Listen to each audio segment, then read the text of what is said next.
मेरठ को हमें नोएडा, गुड़गांव और फरीदाबाद की तर्ज पर विकसित करना है। मेरठ का दिल्ली से संपर्क अच्छा हो गया, रैपिड रेल आ रही, मेट्रो आ रही, एक्सप्रेसवे बन गया, 1 घंटे में दिल्ली पहुंच जाते हैं, फिर 45 मिनट में दिल्ली पहुंचने लगेंगे।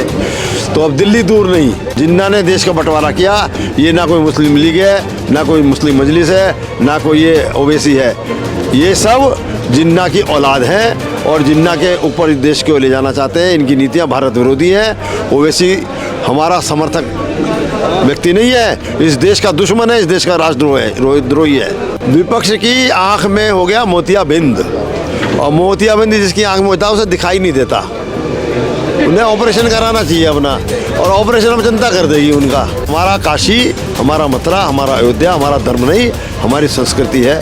तो हर शहर में जहाँ कहीं भी ऐसी घटना हुई होंगी, हम उसको ठीक करेंगे। हमारी सरकार में 14 से केंद्र सरकार ने, 2017 से प्रदेश सरकार ने, और हमारे विधायकों ने भी काम किए हैं। जो काम छूटे होंगे, मैं जनता को विश्वास दिलाता हूं कि उन कामों की जिम्मेदारी मेरी है पूरा करने की। वो मुझे विधायक बना के चुन के भेजेगी, तो वो बचे हुए काम भी, और आगे मैंने जैसे कहा कि नोएडा, गुड़गांव और फरीदाबाद की तर्ज में मेरठ का विकास करेंगे, उसकी भी जिम्मेदारी मेरी है।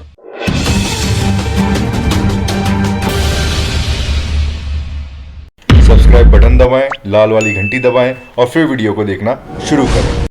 नमस्कार, मैं विक्रांत सिंह स्वागत करता हूं आप सभी का द रोस्टेड जर्नलिस्ट में। और आज हमारे साथ में मेरठ कैंट के विधायक प्रत्याशी अमित अग्रवाल जी मौजूद हैं, जो इस समय भाजपा के नेतृत्व में अपनी सरकार बनाने जा रहे हैं, ऐसा इनका दावा है। और मेरठ के अंदर में काफ़ी विकास कार्य को लेकर भी इन्होंने जनता तक संदेश भी पहुंचाया है, और जानने आए हैं कि अब क्या वो मुद्दे होंगे जिनके ऊपर ये बात करना चाहते हैं, जनता तक अपना संदेश पहुंचाना चाहते हैं, और क्या रणनीति के तहत प्रदेश के अंदर में और ख़ासतौर मेरठ के अंदर में ये सरकार बनाना चाहते हैं। आपने हमें अपना कीमती समय दिया, इसके लिए आपका बहुत बहुत धन्यवाद। सबसे पहले सर, मैं आपसे ये जानना चाहता हूँ कि भाजपा ने आपको एक बार फिर से प्रत्याशी बनाया, इसके पीछे ऐसा कौन सा विश्वास जगा है पार्टी में जिसके लिए उन्होंने आपको प्रत्याशी चुना है? देखिए, मैं 2002 तक विधायक रहा। उससे पहले मैं पार्टी का महामंत्री था 1990 से 92 तक। फिर 93 से 2002 तक मैं विधायक रहा। मैं को पार्टी जहाँ भी भेजती है चुनाव लड़ाने के लिए, मैं विजयश्री प्राप्त करके आता हूँ। दिल्ली रहा है, मिर्ज़ापुर रहा है, नोएडा रहा है, अनेकों स्थानों में मैं प्रभारी के रूप में गया हूँ, और मैंने वहाँ चुनाव लड़ाए हैं। तो संगठन का काम करना, ये इस पार्टी में सबसे बड़ी योग्यता है। संगठन का काम जानना, कैसे चुनाव जिताया जाता है, ये इस पार्टी में सबसे बड़ी योग्यता है। सर, मैं अभी मेरठ में जब हम लोग घूम रहे थे तो हमने देखा कि रैपिड मेट्रो का काफ़ी काम हो रहा है, तो ये अच्छी बात है यहाँ मेरठ शहर के लिए। लेकिन कुछ लोगों का ये भी कहना है कि जैसे अगर रैपिड मेट्रो का काम हो रहा है तो थोड़ा सा उन लोगों को, जो वो ठेला वाले होते हैं, उनको थोड़ा सा स्पेस नहीं मिल पाता। तो वो एक थोड़ा सा मुद्दा है जिसको लेकर वो आप तक आवाज़ पहुँचाना चाह रहे हैं कि आप तक अगर आवाज़ पहुँचे तो वो थोड़ा सा उनके लिए कुछ कार्य हो। ये ठेले वाले जो हॉकर्स होते हैं उनकी बात कह रहे हैं ना, रेडी पटरी ठेले वाले।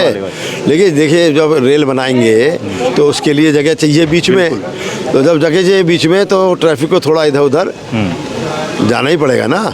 और तो थोड़े दिन के लिए उनको वो व्यवस्था कहीं और करनी पड़ेगी अपनी ठेला लगाने की। सर, इस बार मेरठ में क्या क्या मुद्दे हैं जिनको लेकर आप जनता तक अपना संदेश पहुंचाना चाहते हैं? देखिए, मेरठ का मुद्दा विकास। मेरठ को हमें नोएडा, गुड़गांव और फरीदाबाद की तर्ज पर विकसित करना है। मेरठ का दिल्ली से संपर्क अच्छा हो गया, रैपिड रेल आ रही, मेट्रो आ रही, एक्सप्रेसवे बन गया, 1 घंटे में दिल्ली पहुंच जाते हैं, फिर 45 मिनट में दिल्ली पहुंचने लगेंगे। तो अब दिल्ली दूर नहीं।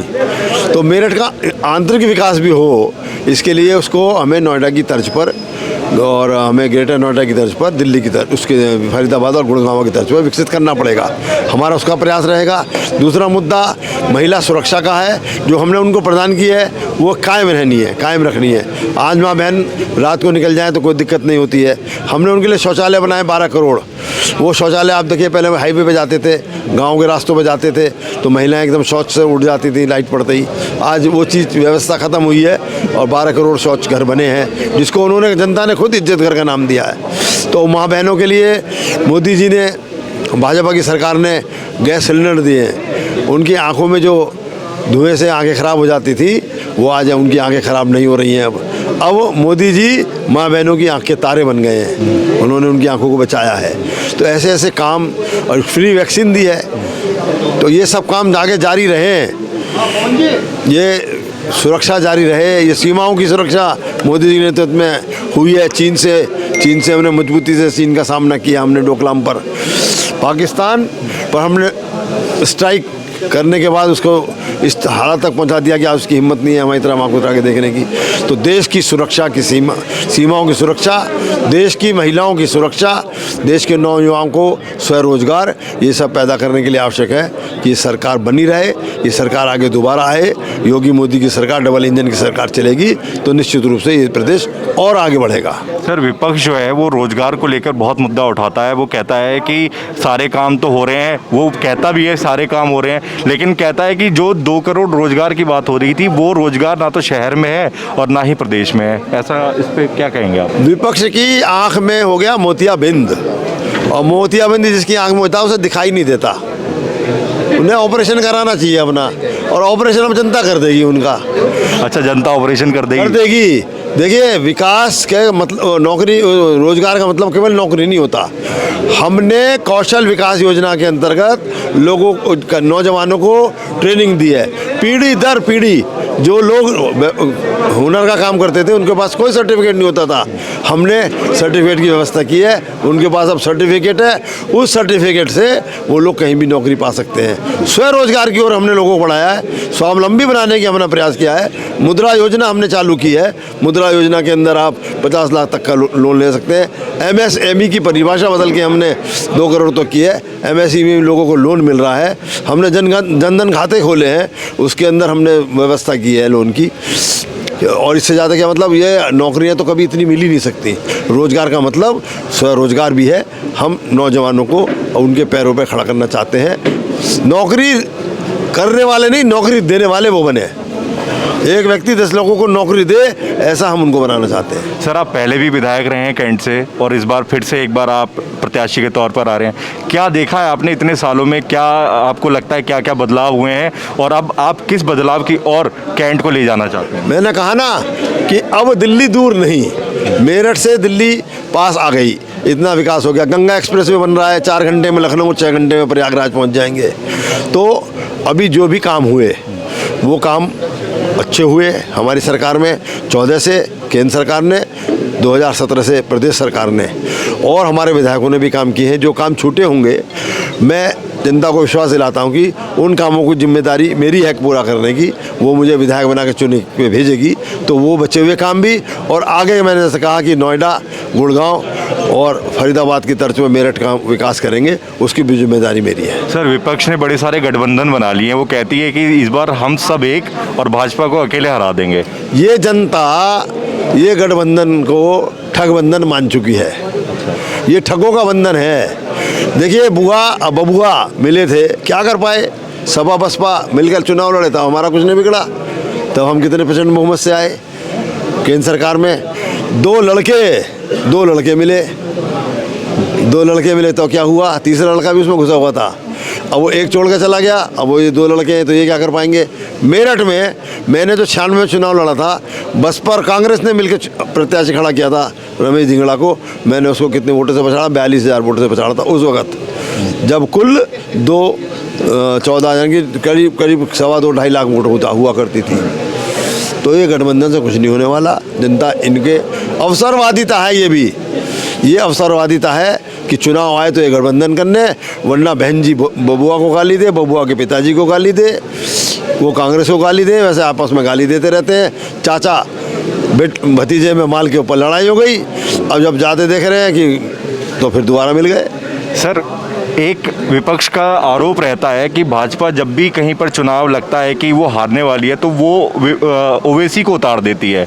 वो इसलिए कि हिंदू मुसलमान में वोट कटेगा तो ज़्यादातर लोग जो है वो वोट भाजपा को दे देते हैं। ऐसा आरोप विपक्ष लगाता है, क्योंकि विपक्ष से गठबंधन के लिए उन्होंने हाथ बढ़ाया था, लेकिन ओवैसी ने मना कर दिया। तो इस बात को लेकर आपको पिछले इतिहास में ले जाना चाहता हूँ। इस देश में मुस्लिम लीग भी जिंदा रही, इस देश में मुस्लिम मजलिस भी जिंदा रही, ओवैसी भी उसी लाइन पर है, और ये सब जिन्ना की लाइन पर हैं। जिन्ना ने देश का बंटवारा किया, ये ना कोई मुस्लिम लीग है, ना कोई मुस्लिम मजलिस है, ना कोई ये ओवैसी है, ये सब जिन्ना की औलाद हैं और जिन्ना के ऊपर इस देश को ले जाना चाहते हैं। इनकी नीतियां भारत विरोधी हैं। ओवैसी हमारा समर्थक व्यक्ति नहीं है, इस देश का दुश्मन है, इस देश का राष्ट्रद्रोही है।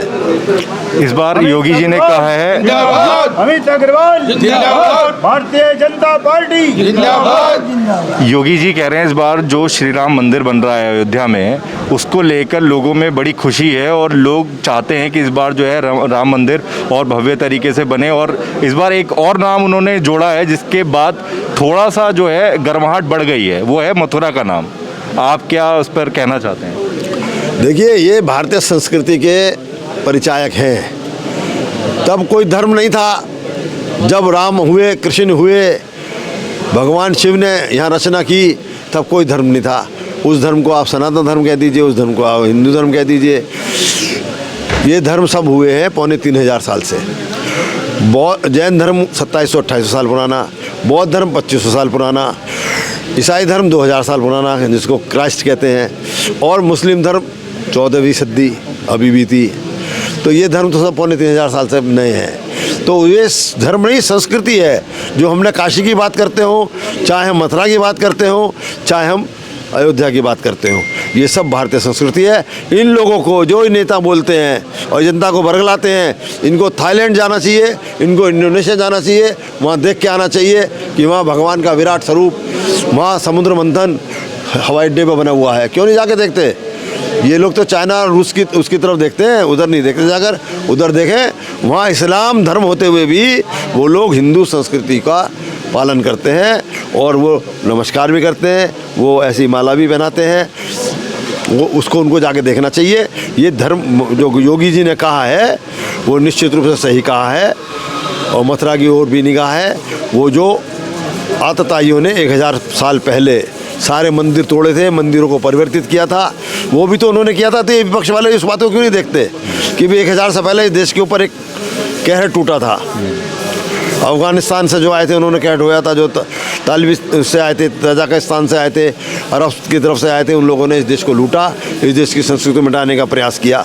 तो ये सब उन्हीं के ही तो स्टूडेंट्स बन रहे हैं, अपने उन्हीं के छात्र बन रहे हैं, उन्हीं की भाषा बोलते हैं। तो हमारा काशी, हमारा मथुरा, हमारा अयोध्या हमारा धर्म नहीं, हमारी संस्कृति है।